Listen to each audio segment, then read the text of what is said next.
বন্ধুরা স্নান হয়ে গেল, এবার দেখি মা খেতে দিয়েছে কিনা। এদিকে মা কত সুন্দর থালা একদম বেড়ে খেতে দিয়েছে, দেখতেই পাচ্ছ। এখানে রয়েছে সেই ডিমের কি বলে সেই ঝালটা, ভেজে যেটা ঝালটা করেছিল। এখানে রয়েছে কুমড়ো দিয়ে ডাল, এখানে সে কলমি শাক ভাজা, আর এখানে রয়েছে আলু ভাজা।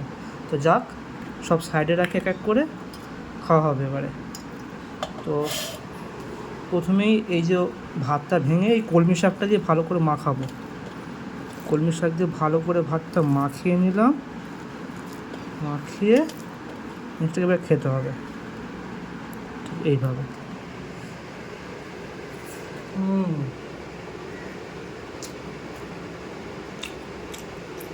কলমি শাক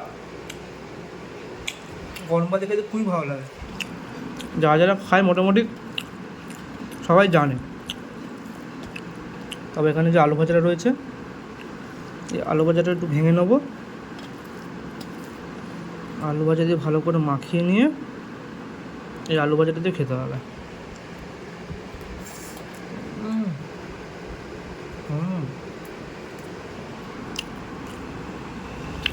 এই ডালটা রয়েছে, ডালটা ঢেলে নেবো, কারণ আলু ভাজা দিয়ে ডালটা খেতে খুবই ভালো লাগবে।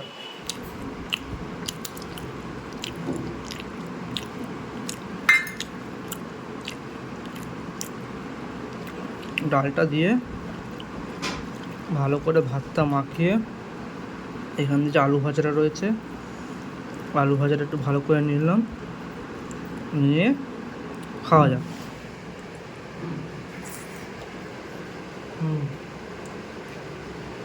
ডালটার মধ্যে মা বোম্বাই লঙ্কা দিয়েছে, যার জন্য স্বাদটা বেশি বেড়ে গেছে। এমনিতেই গরম ভাতে আলু ভাজা দিয়ে খেতে খুবই ভালো লাগে, তার সাথে আবার ডাল থাকে, আর ডালে যদি আবার বোম্বাই লঙ্কা দেওয়া থাকে তাহলে তো আর কোনো কথাই নেই। তো ডাল, শাক ভাজা আর আলু ভাজাটা রয়েছে, ওটা শেষে খাবো। সব খাওয়া দাওয়ার পর শেষে আলু ভাজাটা শুধু শুধু খাবো বলে রেখে দিয়েছি।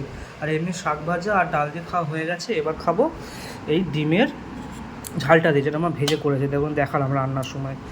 ঠিক এইটা এরকম করে ঢেলে নেবো, ঢেলে নিয়ে ভাতটা ভেঙে নেবো, নিয়ে এর সাথে হালকা যে কাইটা রয়েছে ওটা মাখিয়ে নিলাম, মাখিয়ে নিয়ে এবার এইটা দেবো মুখে।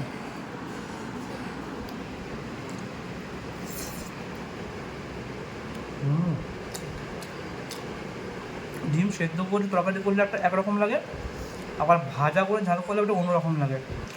আমার কাছে এটা থেকে যেন ওইটা যেটা ডিম সেদ্ধ করে যেটা তরকারি করে ওটা বেশি ভালো লাগে।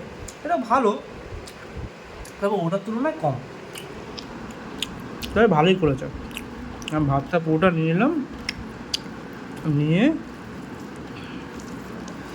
এরকম করে ভালো করে মাখিয়ে নিয়ে খাওয়া হবে।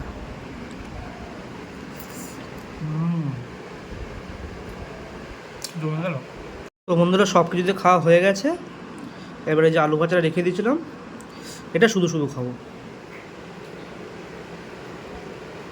যাই হোক, দুপুরে খাওয়া দাওয়াটা জমে গেল। এরকম কারা খেতে পছন্দ করে অবশ্যই কমেন্ট করে জানিও। এখনের জন্য টাটা।